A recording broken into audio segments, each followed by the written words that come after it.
like to call to order the board meeting for the Springboro Community Schools for June 23rd.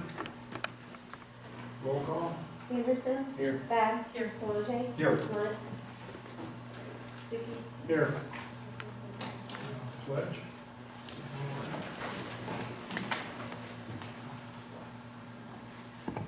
Pledge Allegiance to the flag of the United States of America and to the republic for which it stands, one nation, under God, indivisible, with liberty and justice for all.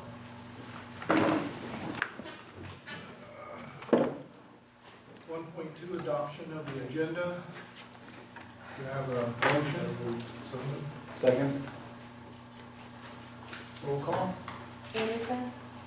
Yes. Bab. Yes. Boulanger. Yes. Stuckey. Yes. 1.3, approval of June 3rd, 2016 meeting minutes. We can just go through them all. Oh, yeah. I'm Well, sorry. at the very bottom, 1.9, we'll approve them all. so Okay, I didn't ask just- about that. And 1.4, approval of June 9th, 2016 minutes. 1.5, approval of June 11th meeting minutes. 1.6, approval of June 13th meeting minutes.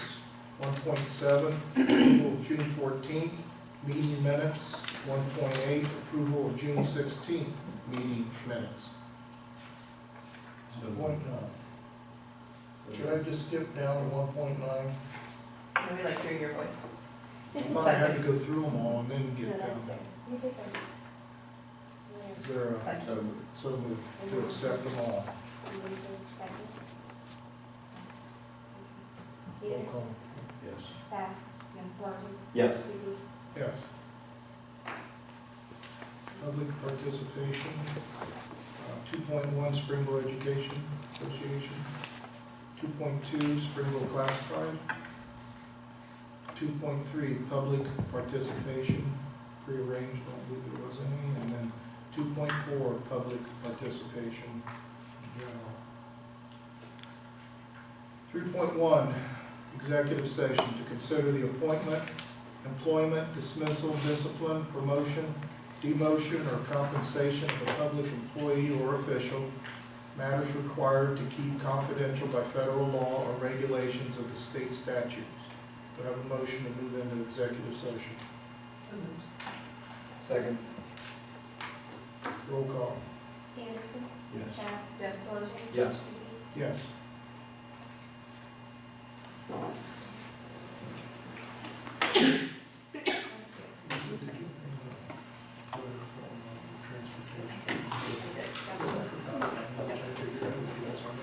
I've got it.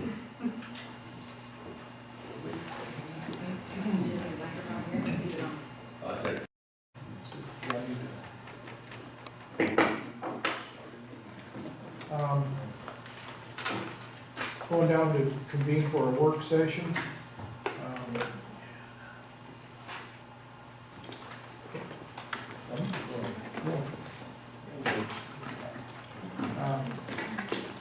We don't have any public here, so we don't need to go over what the rules are as far as public participation. So 4.2 committee reports. None? Committee reports. Okay. 4.3 textbook adoptions. Andrea, had a video. Do you all need to watch this video? If you don't need to watch it, I will need to sit here and go through it. Okay.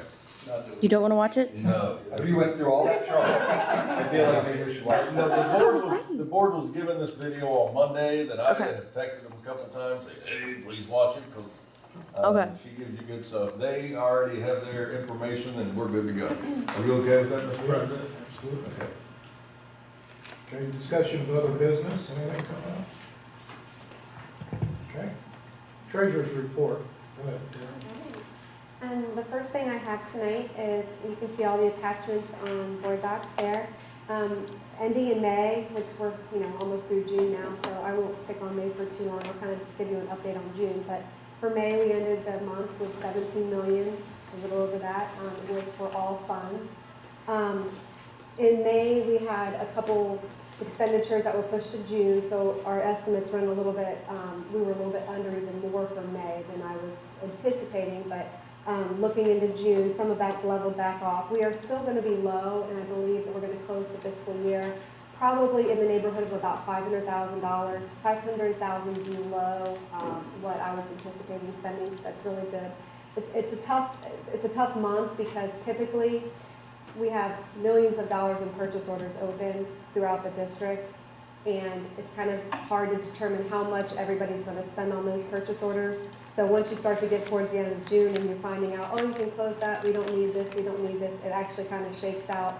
So it makes it a little harder to project our expenditures when we have that many dollars out there in purchase orders open. So what we're going to be doing for next year is we're going to have a 90-day purchase order turnaround, which basically means every 90 days, all purchase orders in the district, unless it's a contract, needs to be closed and then reopened. It'll make it a lot easier to kind of determine our cash flow and what our expenditures are actually going to be. It'll just make them even tighter. But still, with $500,000, on a $60 million budget, it's still good. It's still a really, really low variance.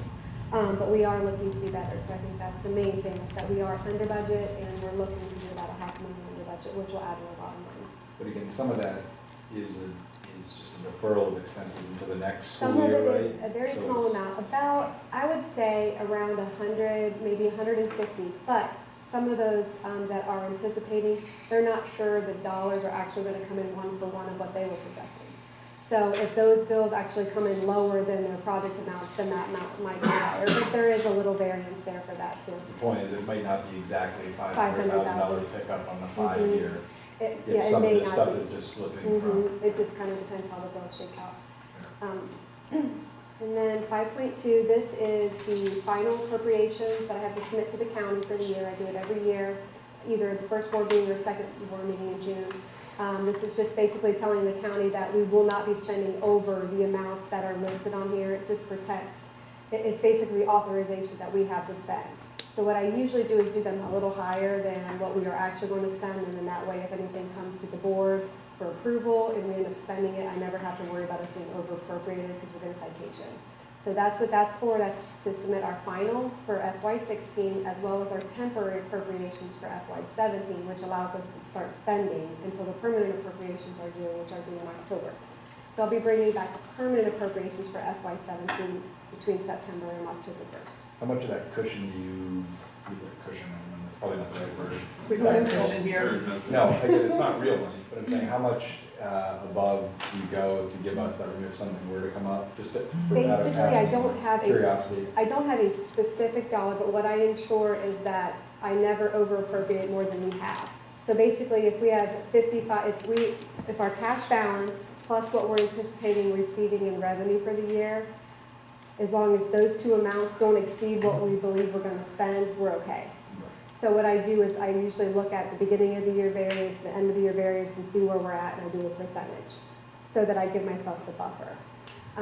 So it's basically, as long, otherwise they'll come back and say you're over appropriated if I send appropriations in higher than the revenue we have on hand, plus what we're anticipating receiving for the Right, next but year. you don't go all the way up to Oh, that no, no, no. amount. You were saying you find someplace In in that. between. Yes, because otherwise you'll get a citation for that. So you just have to make sure that you have that happy medium of where we don't worry about ever going over, but we'll never worry about being under either. If you ever ran into a situation where we needed more, would you just do like An an amendment. amendment to the? Mhm. And you're required to do at least one amendment during the year. You're required to do temporaries, your permanents, one amendment, and your final. So I do at least that unless something else comes up. For instance, I did bring one back to you guys at one point when we did the cops issue. Well, that wasn't something that was on our current appropriation, so I had to do an amendment in order to add that. So that's what those are, and temporary for 17, that's 5.2. 5.3 is also a standing resolution. It basically, where the board gives me the right to pay invoices, pay people, do investments for the district. It's an annual standing resolution also. And then the last one is doing the pay to participate for band. We already did the athletic one earlier in the year, and now we're doing the band where the general fund reimburses the band for the pay to participate reimbursement hours, because they were also part of that previous board resolution that allowed the general fund to pay back the band and athletic pay to participate reimbursement hours. And I know we're looking at maybe trying to do something different with that in the future, but this is Still under that old. Yeah, we're still currently doing it. this way, and so we come up with something different. So that's all my stuff. Any questions? We have a motion to accept items 5.1 through 5.4. So, second? Roll call. Anderson, Yes. Bath, Yes. Palage, Yes. Blunt, Yes. Stuckey. Yes. Superintendent's report, Tom. Policy revisions for second reading, and these revisions, you can see the ones that are new, they have summaries. We did the red lines. I really have to, really give a lot of compliments to Ashley on this. She's spent a lot of time to make these to where they're able to be understood. So, probably the best policies I've seen since I've been here, and, she definitely is the one that, listened to the feedback from you all and made this happen. So, if you get a chance to send her an email, thank her, I would appreciate it. She does a very good job. So It's those very- are, It is very helpful. I agree, 100%. So these are the second readings for you to vote on this evening. 6.2, of course, is the textbook approval. And finally, we don't have Ms. Cook on the screen any longer. But we will get those, ask for the approval of the textbooks this evening. As you can see from what's written here, Andrea did an extremely thorough process. And then, of course, 6.3 is for approval items of 6.1 and 6.2. Any questions? We have a motion. Oh, Hang on a go second. ahead. I don't have questions on that, but I think one thing that Andrea did a great job was offering it up to the community to review the books. And I was actually talking to somebody at the pool who's new to Springboro and was looking for a place to, she used to be a music teacher out of town and is a stay-at-home mom now, and she was looking for a place to plug in, and she saw that. So I know that not many people reviewed these, but she was one of them, and felt that it was cool that there was an opportunity that she could actually do something that would help the district. So, you know, I think it's a great thing that we offer that up to the community to review it. So, and they did it, I think, morning, afternoon, and evening. So the options are out there for everybody to fit into your schedule. I encourage people to do it. That's it. Thanks. Even at the pool, we talk about everything.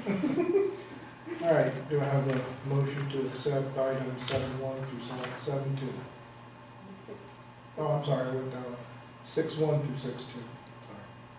So moved. Is there a second? Second. Roll call? Anderson, Yes. Bath, Yes. Palage, Yes. Blunt, Yes. Stuckey. Yes. Director of Human Resources, we, For the superintendent's office, we are asking for approval of items, actions 1 through 52 this evening.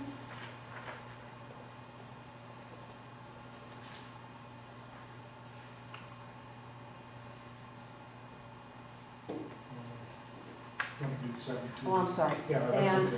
item 2 is our 2016-17 transportation schedule.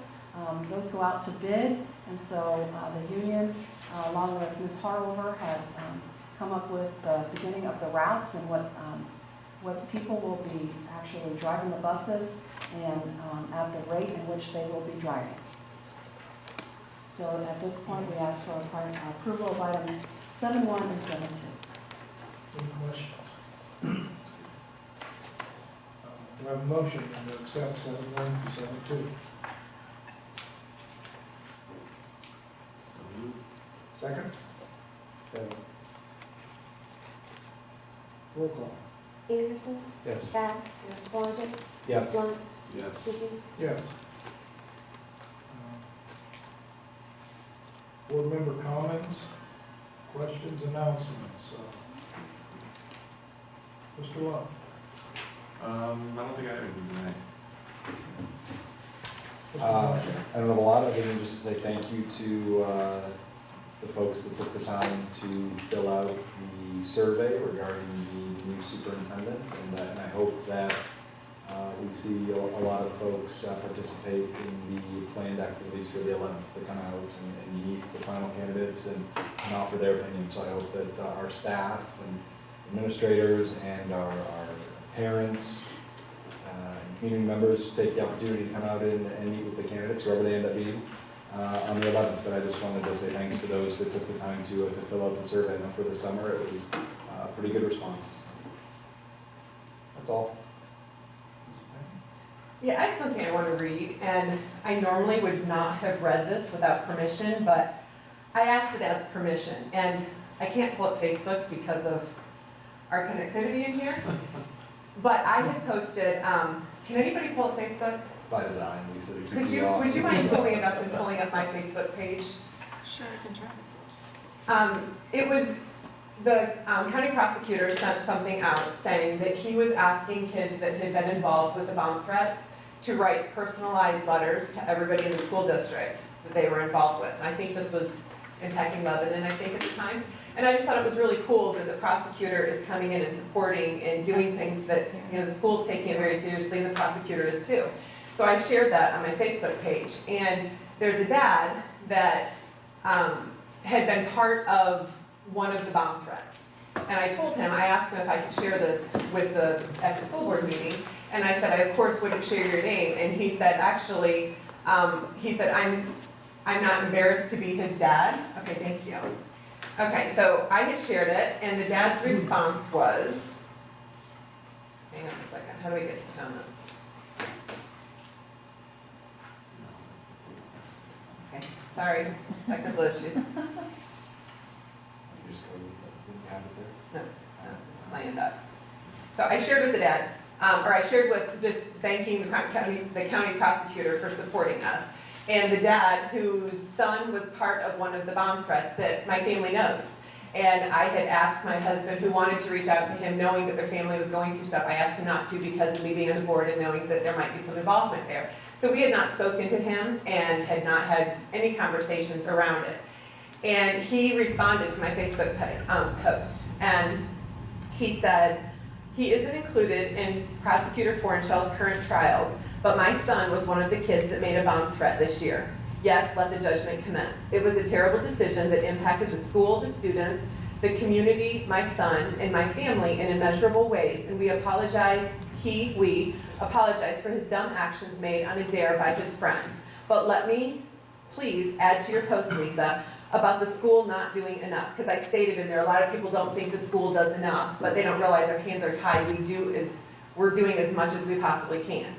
And this is what I thought was so cool. What people don't see are all of the actions and demands by the school administration. The discipline is tough but fair, and the requirements beyond suspension and expulsion are many, although not publicized. So for the folk that think that the school makes it easy or takes it easy on these kids, let me share from personal experience that they do not. However, I can also share that they do not give up on our kids. They want them to succeed, to get and provide help if it is needed. The superintendent, his staff, the principals, vice principals, counselors, and the teachers have all been amazing to work with. I regret that they have had to invest their time, but I am humbled by their support and compassion. As such, I've offered to advocate with and for the school to help stop this nonsense as we head into the new school year. I'm glad to do it as a way to pay and give back to our community an amazing school system. That, to me, was absolutely amazing, because it showed that here's a kid who, unfortunately, we had to go through a full evacuation. And I purposefully asked my husband not to reach out to them, because I don't know, is there going to be appeal to the board? Are they going to be happy with how the school handled it? And to have a dad publicly state, it was my son, and it was stupid, and it was made on a dare. And you know, there's a lot of regrets that we've had, but the way that the school came around and supported us, they cared more about the kid, and it wasn't just, we're gonna put this, and this punishment. It was, let us help you as we're working through this. And then I started inboxing him, you know, privately, and he said, regarding, hang on just a second. He said, one individual that should be called out by name, and I encourage you to share, is Greg Klein. He's the junior high intervention specialist. Greg was Cole's at home, which he said is fine to share, so he was Cole's at home at DLM teacher during Cole's expulsion.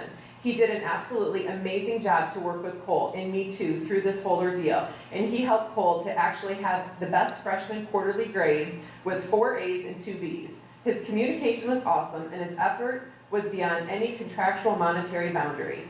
I'll be forever grateful and indebted to Greg.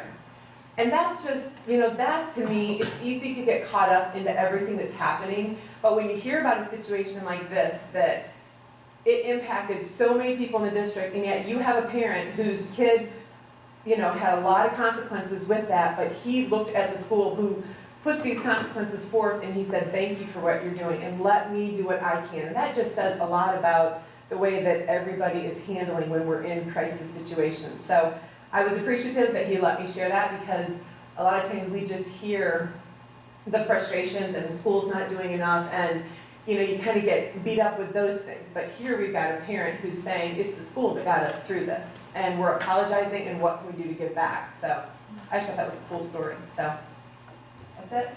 Thanks for sharing. I